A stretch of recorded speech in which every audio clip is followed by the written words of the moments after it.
ስሙ የእግዚአብሔር ስም ነው፣ ዘንዱ ከእግሩ በታች ነው። ሰይጣን ሊያጠምደኝ መረቡ ሲጥል ብያመለጥኩት ኦ ሚካኤል ቆመ ተንበል።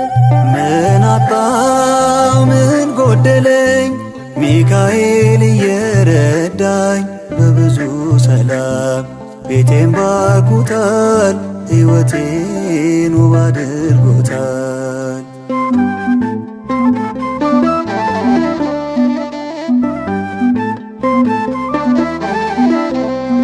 በረድኤቱ ጥላ እየሆነኝ ከለላ ሞቴን ቀድሞ ጠበቀኝ ዘመኔን ከተልልኝ በገዳዮቹ በቀስቱ መሃል እያልኩ አለፍኩኝ ኦ